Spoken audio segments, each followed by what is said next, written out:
hereby call this meeting of the Henry County School Board to order. If you all would, with the roll call, please. Mr. Alger. Here. Ms. Brinegar. Here. Ms. Durden. Here. Mr. Bradley. Here. Mr. Hardy. Here. Mr. Martin. Here. Ms. Whitlow. Here. Ms. Cochran. Here. Ms. Patel. Here.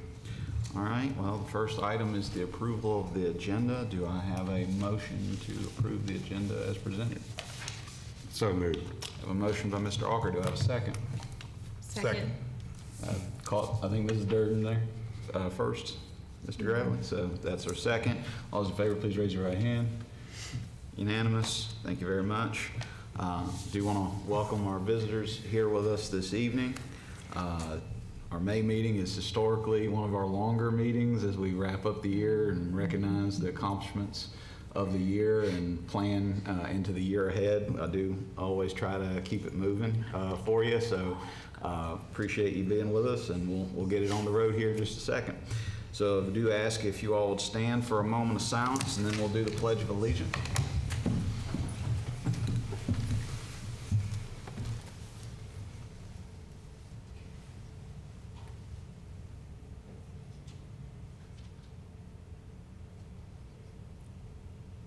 Thank you. Mrs. Durden, would you lead the pledge, please?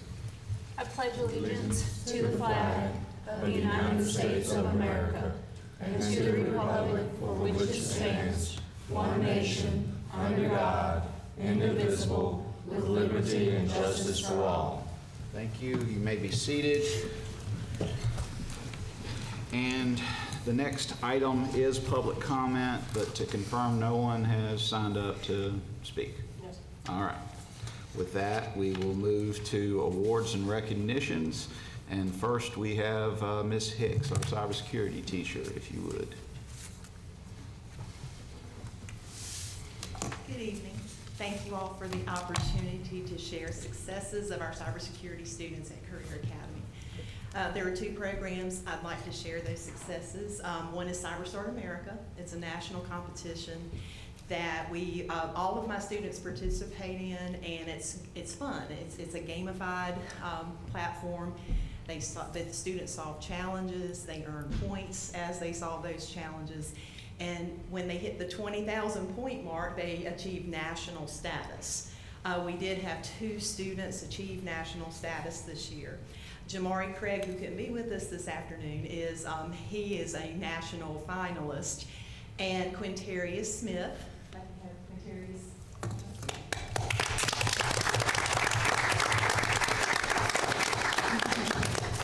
Quintarius is a national cyber scholar because, correct me if I'm wrong, you almost doubled that 20,000 point mark. Yeah, he was like, yeah, so he really rocked it. And we're very proud of him for that. So Virginia also recognizes, in addition to the nation, they have an affiliation with they call Virginia CyberStart. And for the different superintendents regions, they look at the top scoring students in CyberStart America. And he and Jamari won $100. They've already received the check. But tonight I'd like to present a certificate. He is a cyber defender. He'll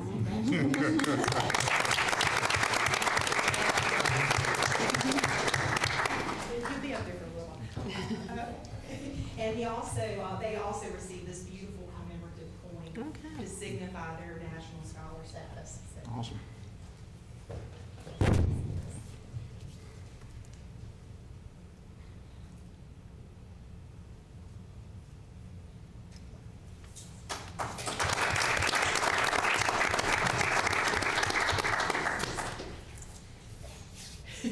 And we also went from bronze to silver as a school because we had more participants in CyberStart America this year than we did last year. So lots of accolades for the CyberStart program and these young folks who participated. And it's a lot. It's hard. It's not easy. The challenges are very high level, and they have to work for it. But you earned it. Very proud of you. Good job. Okay. The other program is Are You Secure? Capture the Flag competition. It's Radford hosted. We call it a CTF for short. And we've done that for the past 3 years as well. And we've always made it to the finals. But I want to focus on this year's finals. Quintarius was the captain of the team that went to the finals. And I'd like to invite Devin Potter, who was also a team member. And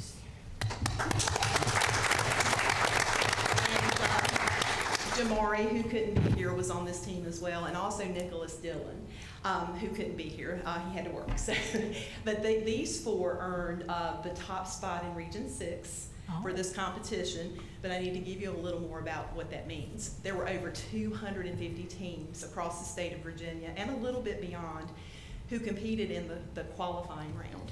So they got the top spot. They were 13th out of 254 or somewhere, you know, about that many teams. So they earned the top spot in Region 6 and went to the finals for that. So they are to be commended for that. And they have a $500 scholarship waiting on them at Radford University. Quintarius is already enrolled for this fall, and he's majoring in cybersecurity. So if they go into computer science at Radford University, all they have to do is see Dr. Ubaluru or Dr. Chase, and they can get that $500 scholarship in the works. Yes. So we're very proud of you all for that that accomplishment. So I guess we need a picture for this. So We always need a picture.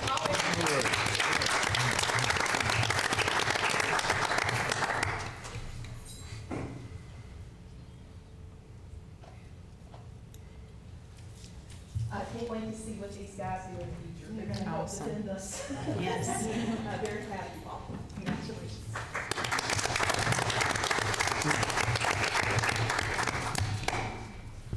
And Ms. Hicks, with all those accomplishments, I know that that's just more motivation for you to return next year, correct? Isn't that right? It's tempting. But I'm at peace with my You don't want to let them down. end of a better year, right? But I will certainly, and I have already started sharing everything that I've put together for this program with whoever takes the reins. But I appreciate the opportunity. I have to ask, do you all have any questions for them or me about those programs? Did any curiosity, anything that you're curious about? I meant to open that up and I forgot. I appreciate it. Okay. Awesome. Awesome. Okay. Okay. Thank you. Thank you. Thank you. All right, and next item on the agenda is Teacher Appreciation Week, and I have that Ms. Cochran. Whereas research identifies teacher quality as the most important school-related factor influencing student achievement. And whereas teachers in all learning environments help students grow their talents, pursue their interests, and support their learning needs, equipping them to lead successful and fulfilling lives. And whereas teachers are trusted, respected professionals who must be empowered and supported to do their best work and to provide high-quality, innovative learning experiences that serve all students. And whereas teachers and parents who know children best must be empowered to work together to do what is right for each student, regardless of a child's zip code, income, or background.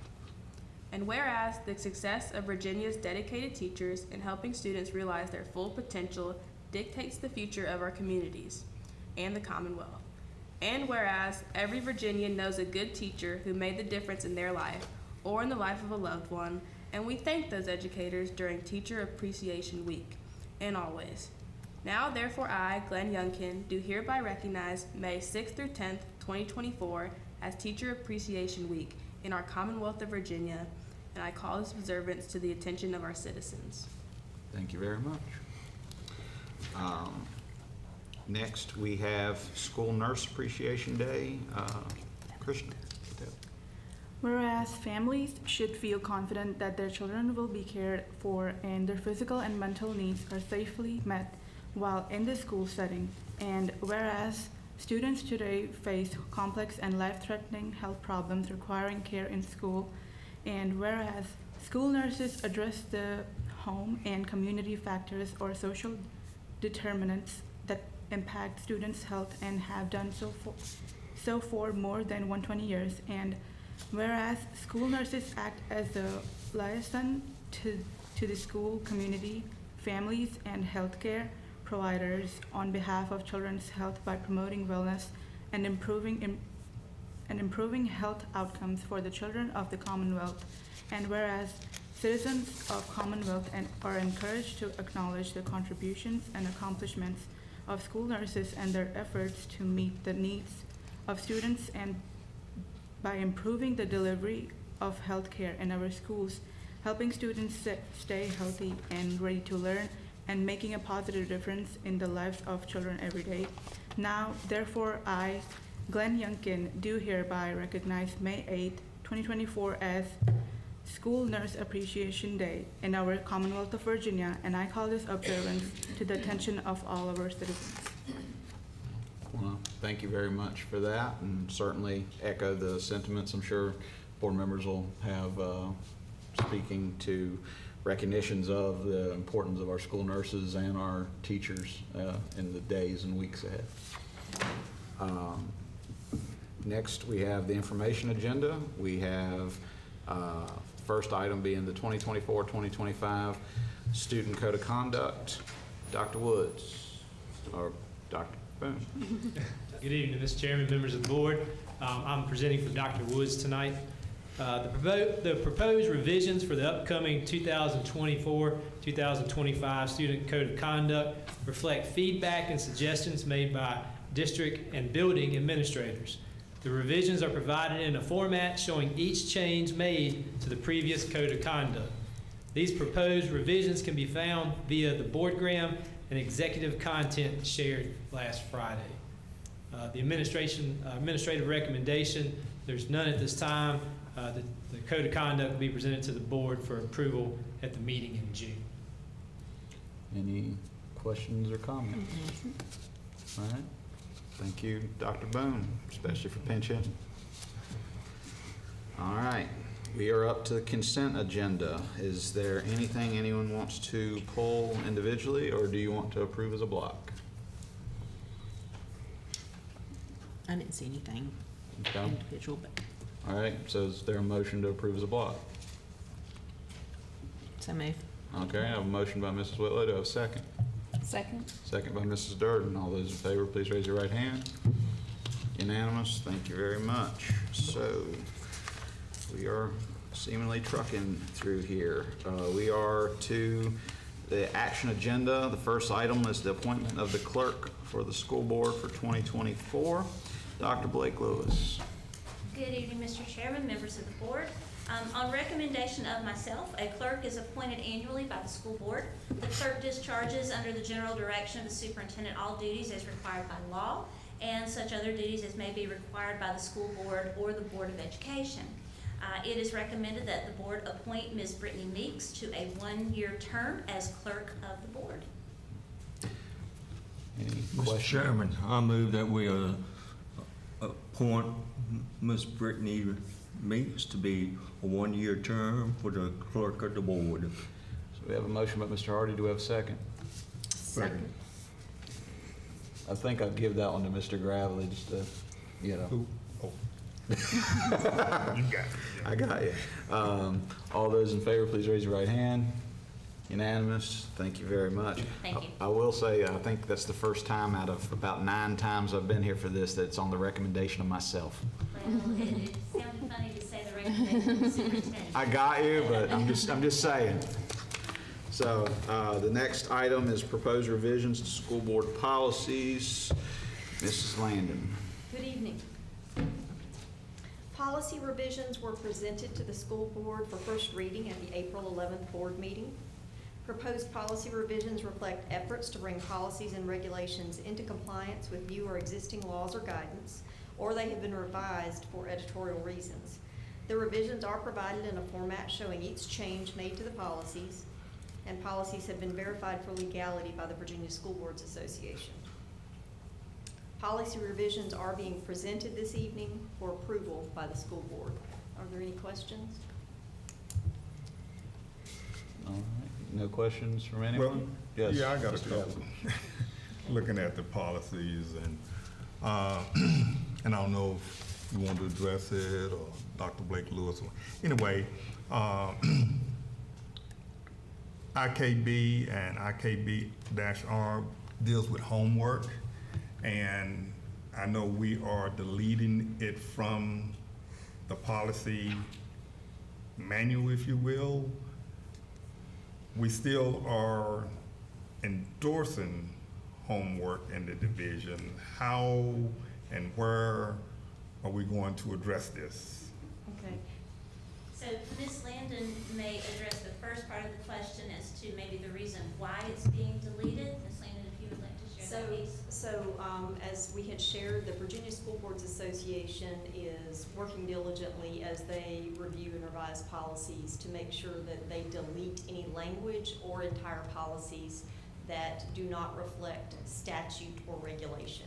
So if it is something that reflects best practice, like the homework policy, then it is being deleted because it's not in statute or regulation. To your other point, though, of what will that mean for us, we will still provide guidance to schools, to principals, to teachers, to families on what is the best practice surrounding homework. So that will still be included in our student handbooks and our student planners, so that those guidelines will be there, specifically referencing amounts of homework that are appropriate by grade level, and/or times when homework should and should not be assigned, and what the purpose of homework is. So that will still be communicated through student handbook and student planners. Okay. Okay. All right, and I guess my final question, after looking at, there is a number that policies that have direct effect on, I guess, staff in particular.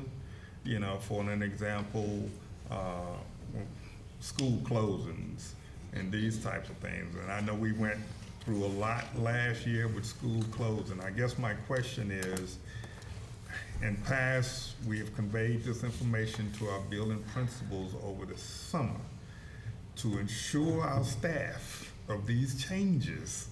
Is there maybe a best practice we can use there to make sure they understand these changes in our policies? Yes, sir. So we do utilize the weekly memo system that goes to principals for distribution to teachers, but we have also talked in senior leadership about providing a summary document that can be shared with all individuals within the district for them to review and become better acquainted with any revisions that are being made to policy. So that will be two different methods for making folks aware. Okay. Not that I don't trust our principals, however, you know, we want to make sure that our staff understands, in particular when you look at, you know, school closings, and it's another one about authorized use of school materials. They need to know. Yes, sir. Okay. So All right. the weekly I'm memo good. system in conjunction with a summary document of all of these changes. Yes, Okay. sir. All right, I'm good. I have one more question. So when we made the decision to close early for the eclipse, I had several emails. Some schools got out at 12:30, some, well, not schools, teachers, staff, 12:30, then some weren't let out until 1:15. Is there a way that, like, on a day that everybody's released early, that we can just have like something that is concrete across the board on what time they leave? Or That time of dismissal is contingent upon when those buses have safely delivered all of the students. So if you are a more remote location, your bus routes are longer, it may require the teachers to be present a little bit longer. But we do allow principals to have that latitude and that discretion to go ahead and dismiss teachers. So if you have teachers who live further from school, who may have to drive in that inclement weather, the principal retains that discretion to go ahead and dismiss those folks. Any other questions or comments? All right. Mr. Chairman, I move to approve the proposed revisions to the school board policies as presented. Thank you, Mrs. Durden. That's where I was going. Do we have a second? Second. Second by Mr. Alker. All those in favor, please raise your right hand. Unanimous. Thank you very much. We are now up to the approval of the VSBA Workforce Readiness Application. Mr. Minner. Good afternoon, Mr. Chairman, members of the board. I'm here to discuss the VSBA Workforce Readiness Application, which I believe is at your spot as well. Each year, school divisions have the opportunity to recognize the programs that prepare students for the workforce via the VSBA Workforce Readiness Award. This year, Henry County will submit the Career Academy Agri-Science Program, and it's recommended that the school board of Henry County will approve the VSBA readiness application as submitted. Do you have any questions for me? The only thing I will say, and I can't get too far into this because I'm the co-chair and I'm kind of banned from the judging per se, so certainly I'm encouraging application submission and I bring it up. But I will say, having been on the other side of this, we tend to do well. We tend to get second or third in our bracket per se, 5,000 to 10,000. The only thing I would say, if you want to add any kind of video, photography, et cetera, that kind of shows it in motion, because I've seen some of the winners, you know, those that we're second or third to, they tend to do that, but they love our submissions generally. So. In previous years, we have only submitted pictures. This year, we have pictures and a video. Okay. Yes, Mr. Miller, I think we made an outstanding choice as far as the workforce readiness program. The reason for that is because a lot of school divisions, they might choose a program that is a 10-month program from August to May, or 11-month program from August to June, whereas the Agri-Science program at the Career Academy is for 12 months. And it's unbelievable the work that the students down there do during the summertime. They invite the summer school students down there to do different projects, and the students are there too. Ms. Brummett is just not there by herself. They take, sometimes in the past, I have heard, they have taken people out to the handicap farm where they can ride horses and so on. And I really do believe that this is an outstanding program for us to choose as our school board readiness program. And I'm sure the application will be super, because I have seen some of the applications that Ms. Brummett and you have filled out, and they are always way, way above par. I'm sure that might be other discussion, but I move that we accept the Agri-Science program at the school Career Academy as our VSBA Workforce Readiness Program. I'll just say I'm not shocked that you made that motion, Mr. Hardy. Do I have a second? A second. Second by Mr. Brenniger. Is there any further discussion? Anybody else? Okay.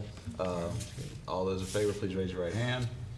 Unanimous. Thank you very much. Thank you. And just want to thank you, Mr. Minner, and all you folks at Career Academy, cybersecurity, across the variety of programs. It's what I hear a lot about when I'm at state and other conferences about how much we have going on at our Career Academy. So thank you all. Thanks, sir. All right, we are up to the approval to award a contract for heating, fuel, oil, delivery, and services. Mr. Scott. I think that's next.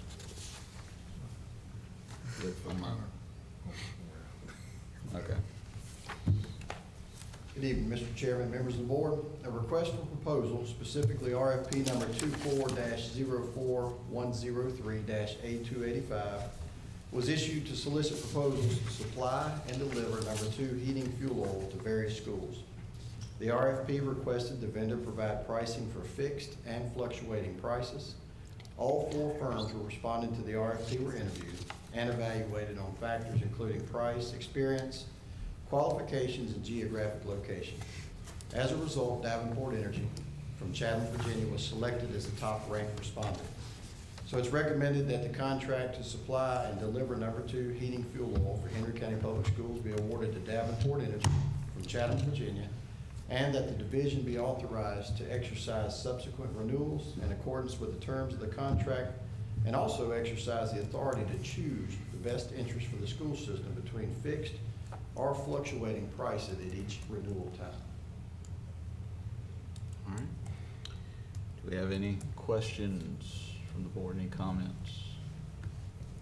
Okay, if we don't, do we have a motion? I make a motion to approve it. All right, we have a motion by Mrs. Whitlow. Do we have a second? Second. Second by Mr. Gravely. All those in favor, please raise your right hand. Unanimous. Thank you very much. We are up to the approval of the award of a bid for tire contracts. Dr. Boone, you have returned. Thank you, Mr. Chairman. Henry County Public Schools uses approximately 275 new tires on steering axles, 150 new tires on rear axles, and 250 reconditioned tires each year. Bids were solicited to establish multi-year contracts renewable for a term of 5 years to purchase new and reconditioned tires. 3 vendors responded to the bid: Cunningham Tire from Bassett, Jimmy's Retreading of Collinsville, and McCarthy Tire Service of Roanoke, Virginia. McCarthy Tire Service had the lowest bid for new steer tires and new Bridgestone Drive axle tires. Jimmy's Retreading of Collinsville had the lowest bid for recap tires and mounting. The administrative recommendation is recommended that bid number 24-04303-3115 for new steer tires and drive axle tires be awarded to McCarthy Tire Service. It is also recommended that the bid for recap tires be awarded to Jimmy's Retreading of Collinsville. It is recommended that the division be authorized to exercise subsequent renewals of each of these in accordance with the terms of the respective contract, with the approximate cost of tires per school year being $150,000. It is also recommended for the remainder of FY24, bid 22-05033-3097 continue to be used through June 30th, 2024, with that approximate cost for the year being $150,000. So the fiscal impact being about $150,000 per year. Any questions or comments from the board? Only thing I'll say is both are in here, but reconditioned does sound a little better than recapped. So do we have a motion? Yeah. Oh, Or comment? no, I was just glad to see at least one logo. Yeah. But I understand it's bidding, so. Yeah. It's a local preference, not a mandate. Yeah. Yeah. All right, so do we have a motion or any further discussion? I move that we accept the recommendation for the tires. All right, so a motion by Mr. Alger, do I have a second? Seconded. Second by Mr. Gravely. All those in favor, please raise your right hand. Unanimous, thank you very much. So now we are to the approval of categorical transfer. Dr. Boone. A transfer from the administration, attendance, and health category to the transportation and operation and maintenance categories of $406,022 is being requested. These funds will be used to buy 2 new school buses and provide upgrades to school surveillance systems and upgrades to classroom door locks as part of our continued safety measures for our students and staff. It is recommended that the school board approve the categorical transfer request of $406,022 and forward the transfer request to the Board of Supervisors. The breakdown being about $250,000 going into transportation and about $150,000 going into operation and maintenance category. Do we have any questions or comments from the board? Well, I got a question, but it's probably more in line for Mr. Scott over there. But with the door locks, how do we determine the schools and or where we? And I say that we had a tour last week at a school, and I was looking at that. Yeah. Right, so the door locks that Dr. Boone's picking up right now is the classroom door locks too. So we're just doing some upgrades with those. And so Just we've been regular making a push throughout our whole division. And actually, we only have 3 more schools left that we want to make some changes to those. And then we'll make the circular, we use some of our other grants and some of our other funding that we do to make updates to our exterior door locks as well. So what we do is we look through our work order system, which one we've received the most work orders from, where are we having our biggest problems, and that's where we started. And then we kind of work our way from there.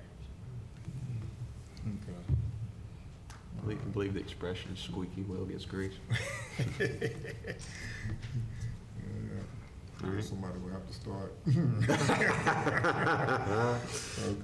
all right. All right, any other question or comment? Mr. Chairman, I move to approve the categorical transfer. Thank you. Transfer as a So, motion by Mrs. Durden, do I have a second? Second. Second by Mrs. Whitlow. All those in favor, please raise your right hand. Unanimous. Thank you very much. Dr. Boone, you just get to keep on keeping on. Yes, sir. Yes, sir. The next one is approval to purchase 3 65-passenger conventional school buses. So with the categorical transfer, that would allow us to buy 2 extra buses than we planned for there. So per the bus replacement schedule, there are 3 65-passenger school buses due to be replaced. It is recommended that up to 3 passenger buses be purchased from Sunny Merriman of Rustburg, Virginia, through state contract E-194-9742. The cost per bus is an estimated $126,927. It is recommended that up to 3 65-passenger buses be purchased from Sunny Merriman, and the estimated fiscal impact is $380,781. All right. Any questions or comments from the board? Do you know how many international buses we still have? You may not. I don't. Okay. I do want to make a correction there. That should read from the FY24 transportation budget. Let's not get ahead of ourselves, right? Apologize for that. That was a joke. You don't have to apologize. Any other questions or comments? If not, I would Need entertain a them, right? motion. Oh, I was going to say, we definitely need them, don't we? Yeah. Okay. Move to the motion now? We don't have a motion yet. So I take it you are making a motion? Yes. All right, do I have a Move second? for approval. Second. Mrs. Durden got you, Mr. Hawker. All right. All right, all those in favor, please raise your right hand. Unanimous, thank you very much. So we are to the approval of FY25 budget amendments, and Dr. Boone.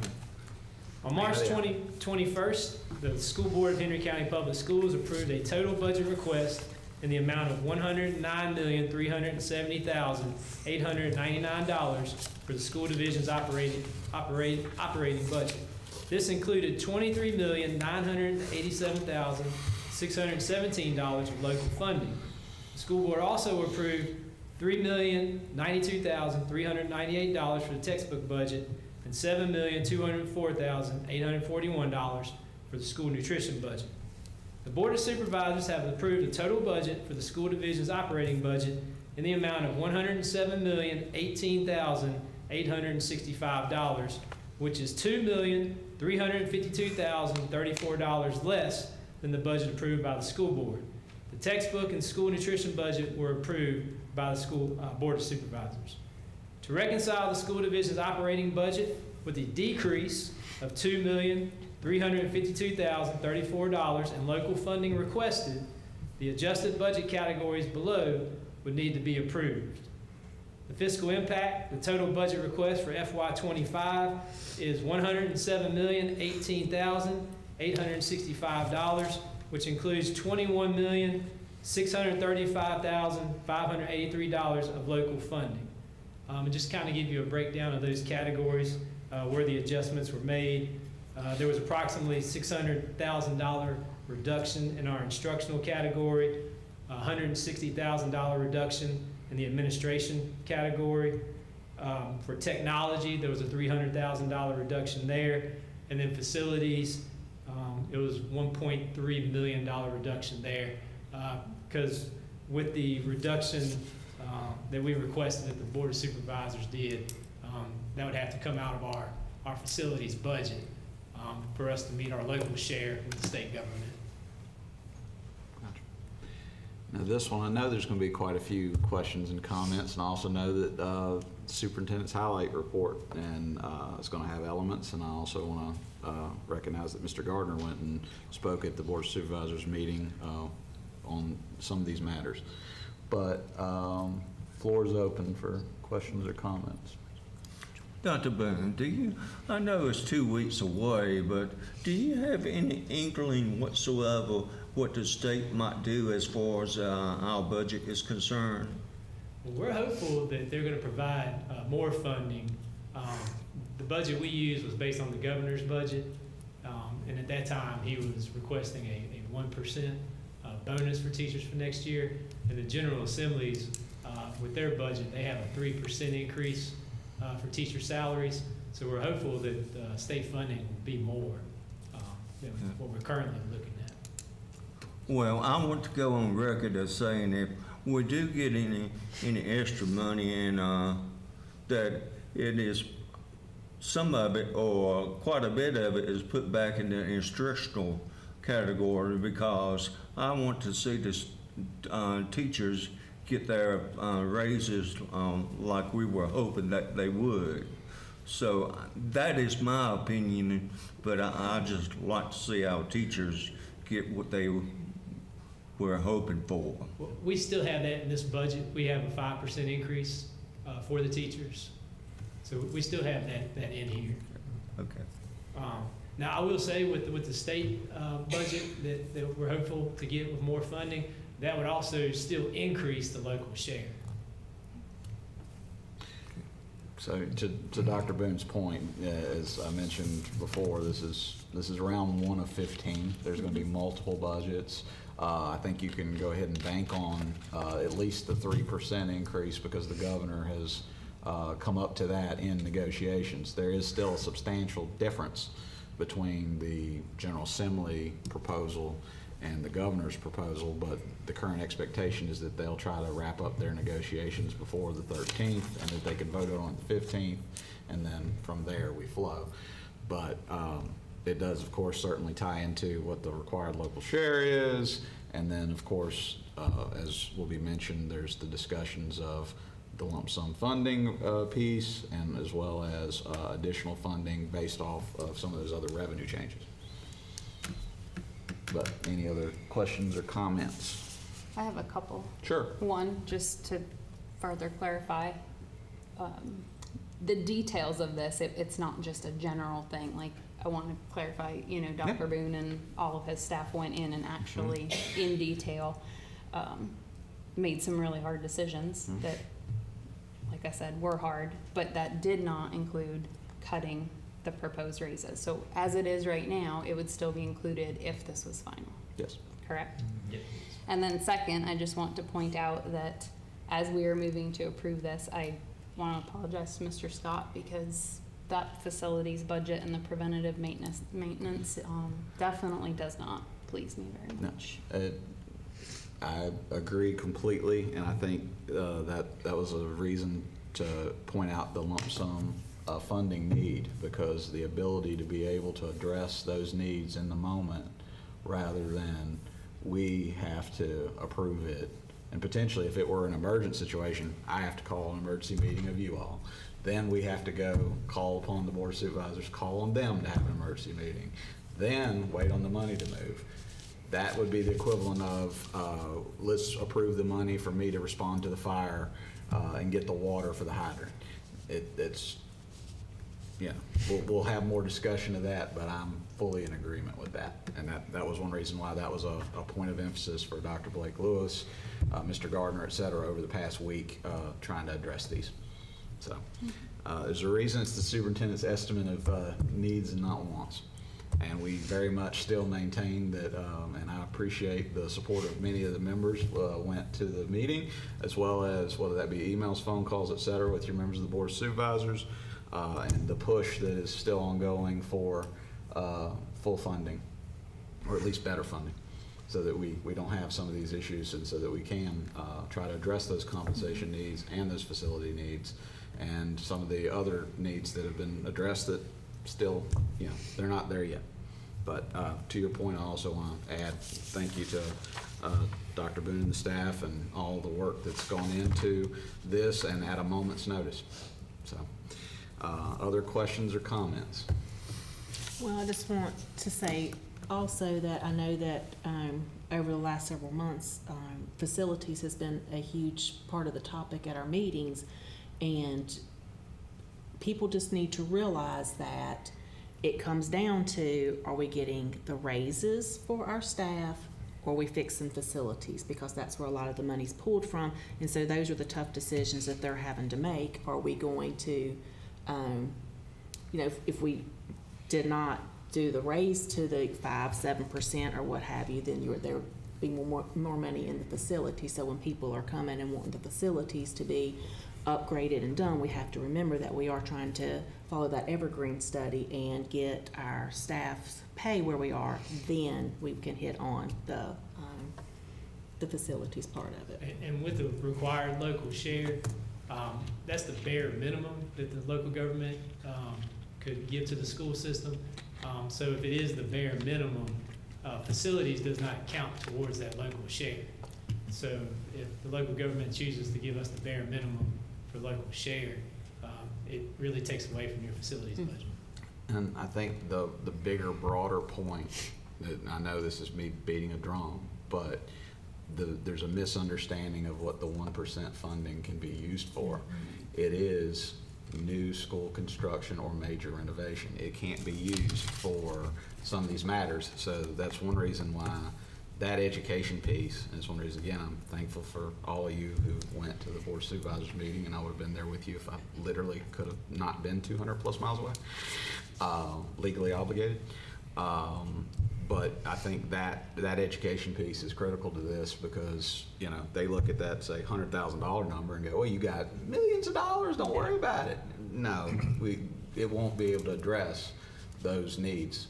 And here's all these other needs that we can't address based on the funding we have. We want to address them. I mean, I don't think you have a lot of disagreement amongst this board, at least what I hear from you all, on trying to address these matters. It's where's the money coming from? Exactly. So, any other questions or comments on any of this? I think we just need to hold firm, not bow in if we're not be able to do some things. I think we need to hold firm. We need to tell the supervisors we're holding firm. If you were at that meeting, they already got into trouble with a categorical thing, that there was a motion made to support such and such, and it got turned down. So they already are dealing with the categorical thing. And I think we just need to hold firm, and I think we are as a board. I think we're holding firm to what we need to do, and we need to let the supervisors know they're not going to get off the hook as quickly or as easily as they think. Because I won't say anymore. You're going to be surprised. For once, I'm going to give them an out, and that is they did commit to revisiting this.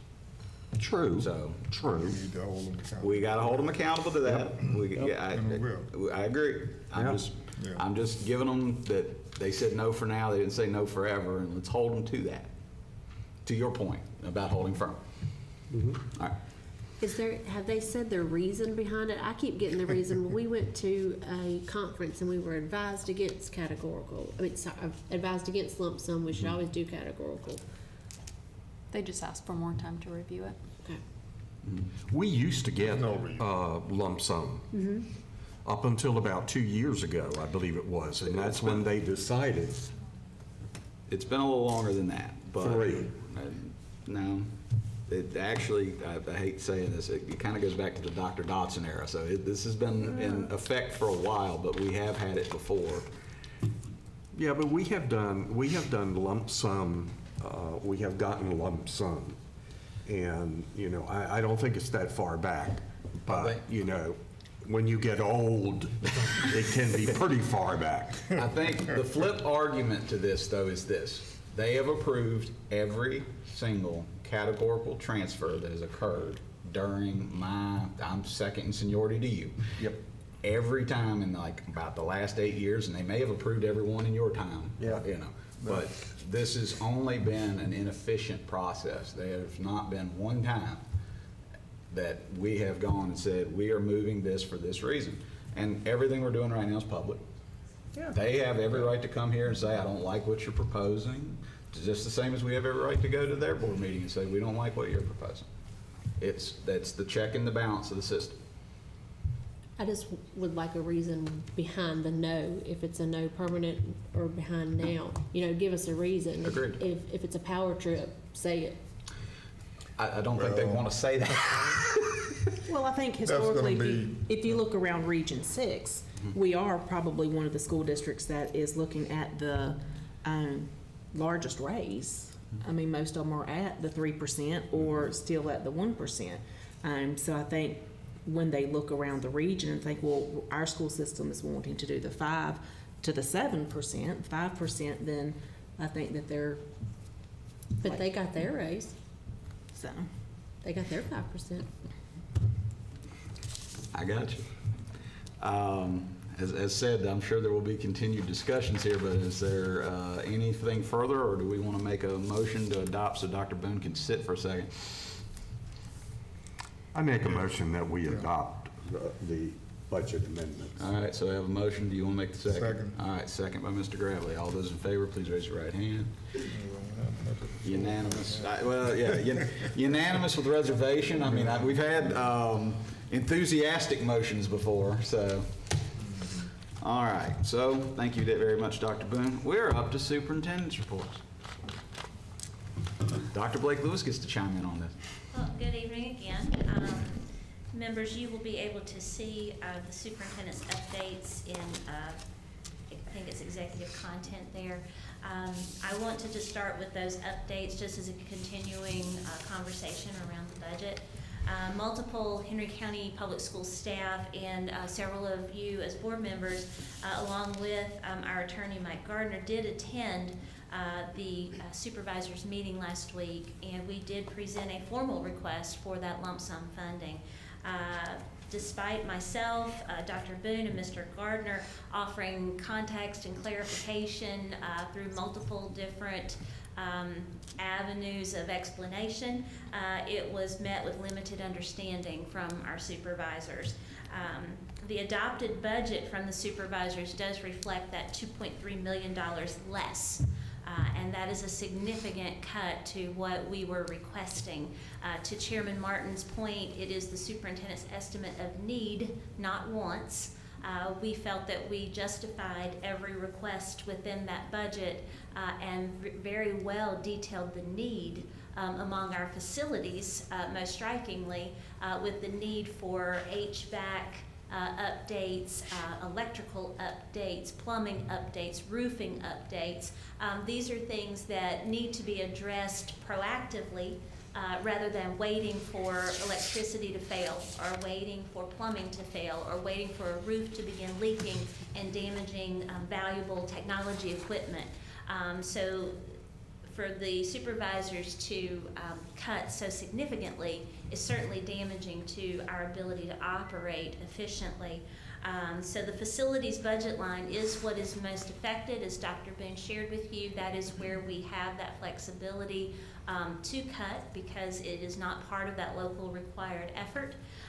And so that means our facilities line went from $1.4 million under our proposed budget to $100,000 as part of this revised budget. So to put that in context for you, we had a water leak at FC Middle School over spring break. It is estimated that to repair that, it's going to cost about $50,000. So if this were next year's budget, that one event would wipe out half of the facilities budget.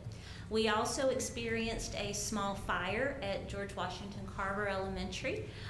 It was really a strange series of events, a spark from an uncapped electrical line when a student kicked a ball into the rafters.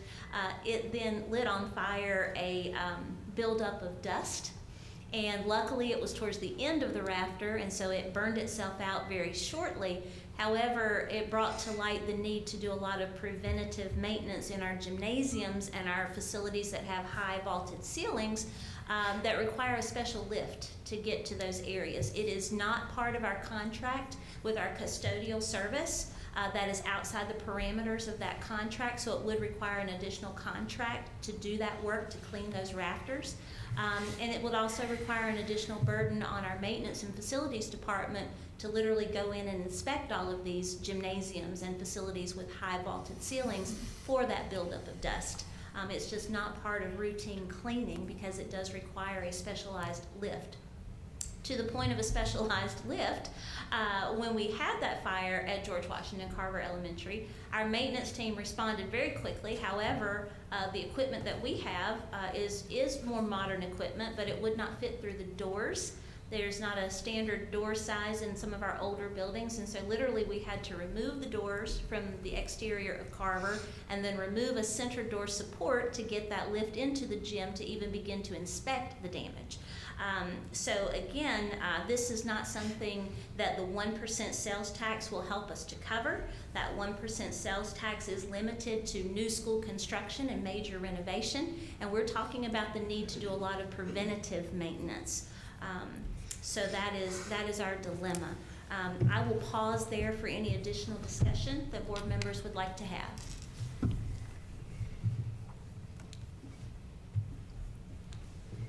Okay. I think we've about said it all, haven't we?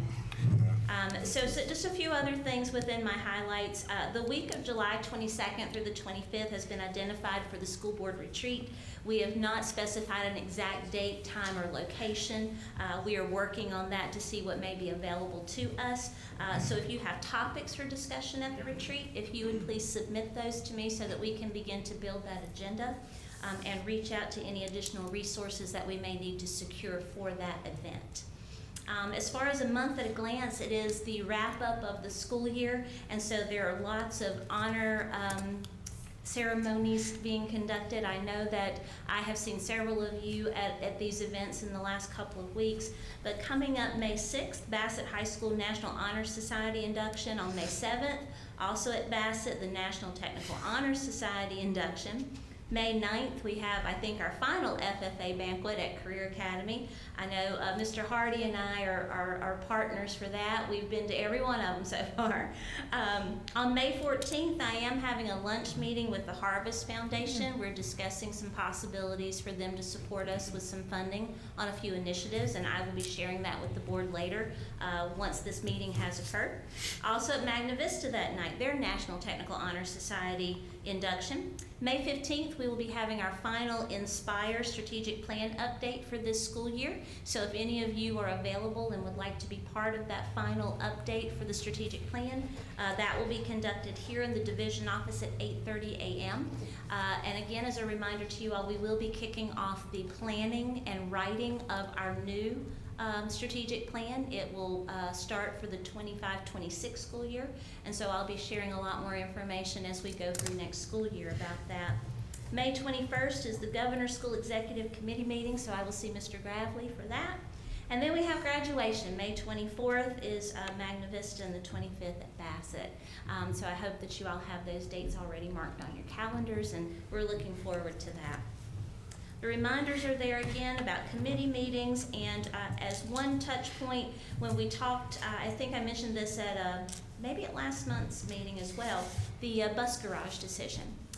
Mrs. Durden has reached out with some suggestions to maybe investigate for that property. Just wanted to see if any other board members had suggestions for the use of that property at this time.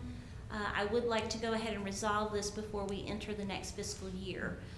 So the suggestions that have been made is to potentially utilize that space for additional records. We do have the records currently out at Axton. That building is quite full. If you've seen it, it is quite full. So the suggestion of potentially using the bus garage for additional storage for records may be plausible. Also some suggestion around parks and recreation, maybe being able to utilize that space, or even reaching out to P&H to see if they could use it for any of their vehicle repair programs. But those are some of the ideas we've received thus far. I would again like to make this decision before the next fiscal year, so before June 30th, we'd like to have a decision. So I will let this sit just a little bit longer until next board meeting, and so if we can maybe have this on an action agenda for that next board meeting to come to a consensus of how to best use this property. And then the final thing there is just, again, a review of the progress of the superintendent's goals, my evaluation process. That is just there for your review again. Should you have any questions, please reach out. I do have some preliminary SOL data coming in, and I will prepare a full report for the board and hopefully get that into next week's boardgram. Okay, thank you. Thank you. Any questions, comments from the board? Because if not, the next item is committee reports. And since I've been historically starting down here with Mr. Gravely and Walker, I guess I'll continue to. Well, we have no report this Okay. month. All right. Mrs. Durden and Whitlow. We did meet in April after the Board of Supervisors approved their budget and ours to go over the budget amendments and categorical transfer. So basically everything Dr. Boone was up here for before went over in detail to make sure that the board understood, and it was very straightforward. Another board member had also brought a concern to our committee to look at, and that is a difference in pay for substitutes that are already in the schools between the teachers and paraprofessionals. I reached out to Dr. Boone. He did get back with us and explain that the difference is parapros not making more than a starting teacher salary. And this was, of course, from FY21 when we were in desperate need of substitutes. And he provided me with a spreadsheet of what it would look like, you know, their pay versus what the teachers were getting. And I think moving forward, I know it's not something to address right now, but I am interested in maybe getting some sort of breakdown of how substitutes are paid, what they are paid, how many we are using for paraprofessionals during the school year. I know we're coming out of COVID. I don't know if we've got more substitutes. I don't know if we've got still the amount of paraprofessionals that are required to do that. And then, you know, looking at our approved or our pay raises for next year, looking at what we could do for those paraprofessionals, should that be the case to be able to do that. Thank you. Mrs. Brenniger and Mr. Hardy. No report. Unless Ms. Brenniger has something to add, we do not have a report this meeting. All right. Thank you very much. As for myself, I think a lot of what I would have to say has kind of already been covered or in other folks' presentations. The one item I will say is I went up to Dulles, a part of my tour of Virginia, and met with the Lions Club International president and foundation and so forth regarding the Meadowview Playground Inclusive fundraising project. I thought that was very encouraging. I'll keep you updated as we continue with that, but we look very favorable to both the fundraising we currently have going as well as them approving matching dollars. So just to let you know that's still ongoing, and I made that 5-hour trek up and back. But on top of that, we are now to board celebrations. So, Mr. Gravely, do you have anything? Yeah, I guess I just want to somewhat echo what Dr. Blake Lewis has already talked about when it comes to our Board of Supervisors, and possibly answer Ms. Brenniger's question as to why. And I say that out of that meeting, the only thing that I could get was transparency, you know, for transparency purposes. However, for me, I think, well, I took it as offensive, you know, and I say that Mr. Gardner, Boone, they stood before him and explained in detail. As clear, 1, 2, 3 repeated themselves for the most part, you know, but yet and still transparency. Now, for me, the message sent is that, oh, so the school board is mishandling funds? We can't manage our own budget? And I took it as offensive. All right. And I'm going to speak at the next Board of Supervisors meeting and let them know that. But I just wanted to get that out. I don't think, that's as close as we could get. You know, Yeah. why they wouldn't allow us to do this. And again, I just think, you know, it's lack of trust on our behalf Micromanaging, and micromanaging the other piece. because That's it. everything is transparent that we do. I mean, it's public knowledge. Everything. So it makes Yeah. no sense to me. Yeah. It was a slap in my face, questioning my integrity. And I'm sure I could speak for the rest of you guys, you know. So in the context of celebrations, are you wanting to thank Supervisor Cobbler and our folks? I'm celebrating and get that off my chest. Okay, I got you.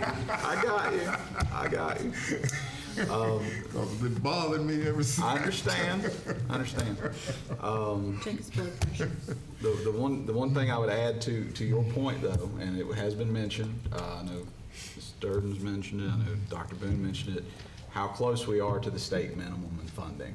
So functionally, it's not like we have all this money that we can move and, you know, we're having to meet these legal obligations. We're just asking for the ability to meet those legal obligations efficiently.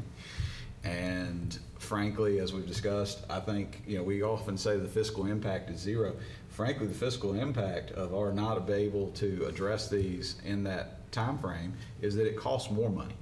So it actually costs them to do this, to the micromanaging point, et cetera. But back to the celebrations piece, and do you have anything else you want to add, Mr. Gravely? I'm good. Okay.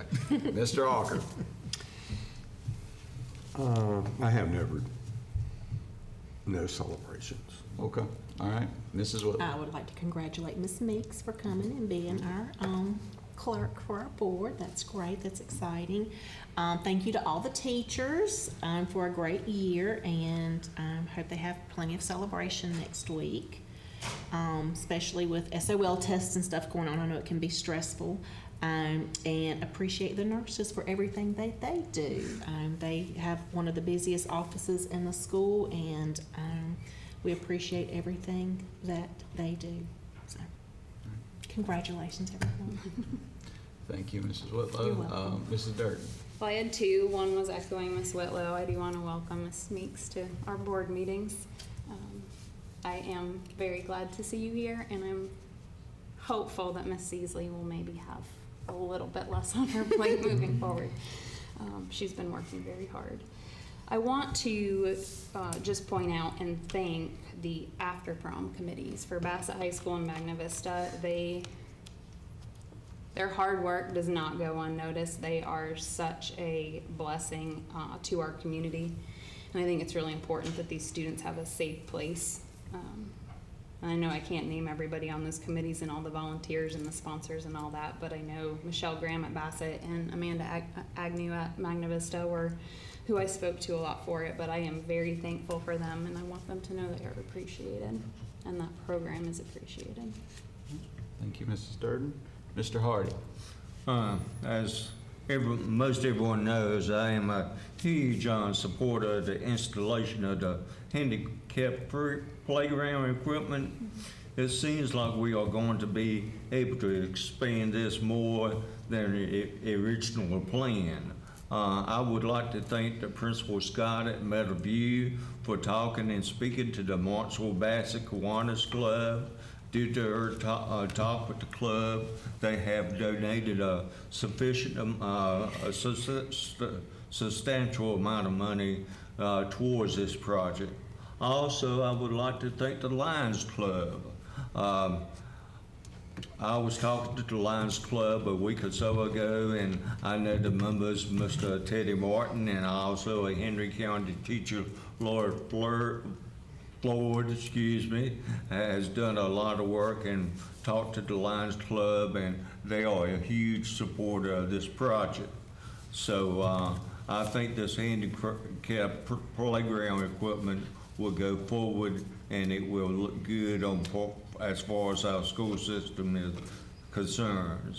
One of the best times that I've had as a school board member was training with the Drury Mason Elementary Running Club for the past few months in the 5K run that we had on the Dick Ritter Trail this past Saturday. We had over 40 participants from Drury Mason. 4 of those were teachers, and also we had other county schools, and I'm not going to mention those schools because I might miss somebody, but it was some school. But I do want to commend everyone who participated in the 5K run. And as you know, our school board member, Lakeland Cochran, is the #1 seed on our Magna Vista tennis team. I got a chance to see her play Tuesday on Senior Day. They were playing the ladies Bengals of Bassett. As always, the Lady Bengals and Warriors showed outstanding sportsmanship. Congratulations to Lakeland as well as the Warriors and the Bengals for having an outstanding season. Thank you. Thank you, Mr. Hardy. Mrs. Brenninger. Just want to thank the teachers and the nurses for all that they do, and welcome Ms. Meeks and seniors getting ready to graduate. So I know that's exciting for you guys. Next month will be different. Yeah. There was one thing that I noticed that was shared that I was going to mention. The Career Academy Ag Summer Camp has been posted and shared that Ms. Brummett is heading up, and it is they're taking 40 participants, July 8th through the 11th. Rising 4th, 5th, 6th, and 7th graders are eligible to attend, and they're going to learn about various areas of agriculture, including forestry, plant science, gardening, small animal care, and livestock. And they'll get to take part in daily hands-on labs, activities, and crafts to take home. So if you've got young kids or know anybody, or if nothing else, go on the link and share that so that this program can grow in our community. I know you'll like that. You should go help Brittany. All right. Well, thank you, Mrs. Brenninger.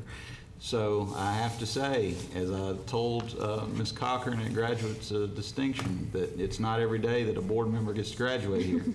But do you have anything that you would like to say? I wanted to say thank you to Mr. Hardy for coming to my senior night. It was very nice having you there and having your support, even though, you know, might have lost, but who cares? And I also wanted to say something about Teacher Appreciation Week. You know, teaching, it truly takes a special person to be a teacher. Not only do you have to improve students intellectually, also emotionally and mentally, prepare them for as they get older. And I think it's a really challenging but also rewarding job that it's an honor to have.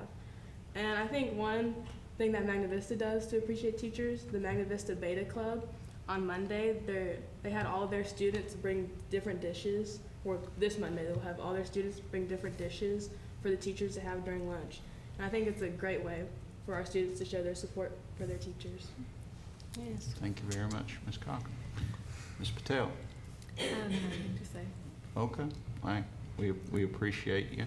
I will echo, certainly thank you to Mrs. Meeks for making it through. You survived day one so far, and day one of a meeting. I will add that too. And certainly want to echo everyone who recognized teacher appreciation, some of those innovative ways to show our appreciation. Certainly want to recognize those businesses and others who have plans to recognize our teachers over the coming week, and certainly our nurses as well. I'll note, I don't know that a day can communicate what all they contribute to our schools, but certainly very worthy of the recognition that they'll receive. I want to thank again the board members who came out at the Board of Supervisors meeting, as well as the tours, FFA, many of these community events and activities and athletics, and this is a huge busy time of year across everything, so I certainly want to recognize all that we had going on there, including the after prom and prom activities. Also want to note that I thought the graduate distinction ceremony went quite well, and say thanks to that, and I know we had a few, including one of our board members recognized, so just wanted to call that out. But that is it for me. Dr. Blake Lewis is kind of already done, as always, still in the thunder. The upcoming meetings and conferences, I do want to note the school law conference is May 31st. It does have a virtual option. I always find that to be one of the most informative conferences. And I believe Mr. Gardner indicated that you'll potentially be able to join it. I got the nod. I've already registered. You already registered. All right. Now, last time, he didn't get to make it due to both an emergency and we were negotiating somebody's contract. But just throwing that out there. So, unless there's anything else, we have arrived at going into closed session for 2.2-3711A1 of the Code of Virginia for the discussion of appointments and separations of personnel. 2.2-3711A2 of the Code of Virginia for the discussion and consideration of recommendations for religious exemption, and 2.2-3711A7 of the Code of Virginia for consultation with our legal counsel pertaining to actual or probable litigation. Do I have a motion to this effect? So moved. I have a motion by Mrs. Bringer. Do I have a second? Second. Second by Mr. Hardy. All those in favor, please raise your right hand.